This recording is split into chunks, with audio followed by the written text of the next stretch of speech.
Adding mycorrhizal fungi to your soil. So fungi, as we know, break down larger materials into smaller materials, like long complex chains down into their smaller, more available components, which feeds the soil food web. And they also store water, so they're great for the soil. We definitely want them in our soil. And the mushroom is the fruiting body that releases the spores into the air. And you'll usually see the actual mushrooms popping up in spring after it's been raining.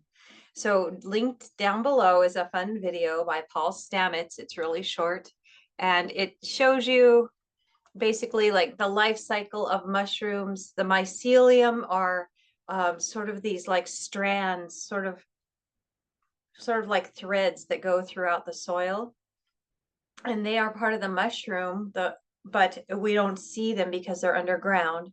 We see the part that pops up, which is the little mushroom that sometimes we harvest, or um, and then from underneath that mushroom out come spores for seeds. So mushrooms are busy reproducing themselves just like everything else. And mushrooms are increasingly known as the wood wide web, thanks to Paul Stamets. And he says they can be found underfoot with nearly every footstep on a lawn, field, or forest floor. It has been concluded that as much as 90% of land plants are in a mutually beneficial relationship with mycelial networks. Without fungi or without mycelium, all ecosystems would fail. And that is by Paul Stamets. And that quote, you can read that quote below also. So he's calling it the World Wide Web. He says almost everything that's growing healthy has that underneath it. So why don't we till? Tilling destroys the soil food web and can set you back years. And so does applying pesticides and herbicides. Also, leaving the soil bare without mulch can expose it to the sun's heat, and that is not helpful to the fungi either. So there's some technical definitions from Wikipedia listed down here. A mycorrhiza is from the Greek word mycus, meaning fungus, and rhiza, meaning root. So mycorrhiza is a fungus root, and they form a symbiotic relationship with plants. And let's see, the term mycorrhizal refers to the role of the fungus in the plant's rhizosphere, its root system. Mycorrhizal roots and plant roots work together to enhance each other, really. And since we are most often interested in growing plants and some of the mushrooms, it's great to have the relationship in there and to have the mycorrhizae in the soil.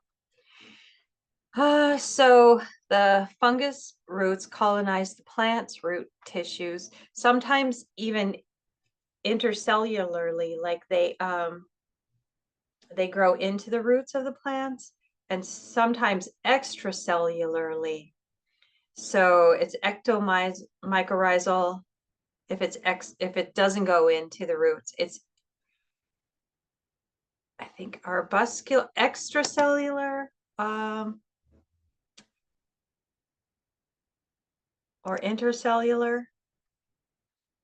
So anyway, sometimes the roots actually join, and sometimes the roots just hang out next to each other. And mycorrhizals offer major advantages to host plants. That's why it's better to have your plants growing in the soil rather than pots. If you're getting those big metal bins or other pots, it's not going to be able to attach to the fungi underneath. So if you do want to do a raised bed, make sure that it's open to the bottom so that it can touch the soil. And so let's see. Yeah, that's pretty much okay. Let's see what else. The fungus grows into the root crops and out into the soil, increasing the root system many thousandfold. So yes, so instead of the plant having just only its plant roots, by being part of the fungal network, it functionally increases the roots of these crops out into the soil. So the fungi use their enzymes to convert soil nutrients into a form that crops can use and turn plant carbohydrates into soil amendments and sequester carbon. So they work together as a team. We need them together. We can't do it without them. This trend of sterilizing soil and putting soil inside of closets and using lights, it's the hard way. And growing food forests is the easy way, and I believe the correct way. So miles of mycorrhizae can be found in a single ounce of soil. Mycorrhizal soil inoculation increases soil carbon accumulation by depositing glomalin, which increases soil structure by binding organic matter to mineral particles. Glomalin gives soil its tilth or texture, its buoyancy, and water absorption ability. So also biochar is another nice thing to have in the soil. It shelters the mycorrhizae in its tiny little holes or spaces. Okay, so yes, it helps with watering. It reduces water needs, increases drought resistance, increases pathogen resistance, and overall increases plant vigor. So here's a little summary. This is all of that was from Wikipedia, the last bit there. But now I wanted to say that I have seen Korean natural farming videos where they tell you to go out into a nearby forested area and gather some soil and mulch and bring it back to your garden. I like this idea because you'll be getting local fungi and it's free. Put some of the forest soils and mulch around your newly planted trees. If you can get a lot of the soil, you could put more of it around. You could even maybe make a compost tea out of some of the soil where you put it in water for a while and let it sit for a day or two. You don't want to let it sit too long because it will tend to get like slimy and stuff unless you aerate it.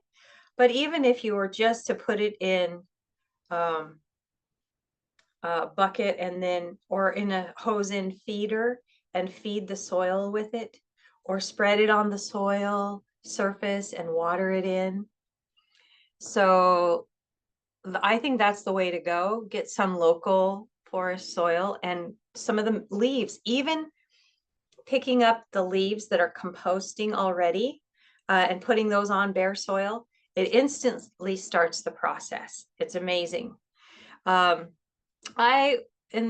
years ago, I purchased a mycorrhizal fungi inoculant blend from fungi.com, which comes in a powder form.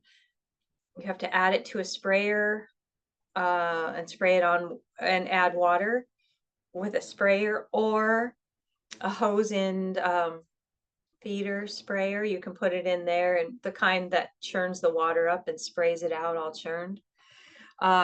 So before I ever added the mycorrhizal fungi to my soil, it already had many mushrooms. And so I probably didn't need to do that, but I just thought I did because I didn't know you could just go into a forest nearby and get some mycorrhizal fungi from that. So that's this section. Go make sure you're covering the soil. Make sure you are not tilling. It's okay to dig a hole for a plant, but just like tilling up the whole soil is going to destroy the network. And yeah, adding the forest soil, covering the soil. Oh, don't spray pesticides or herbicides because they will kill all the underground stuff too. Okay, food forester, way to go. We're on to the next step.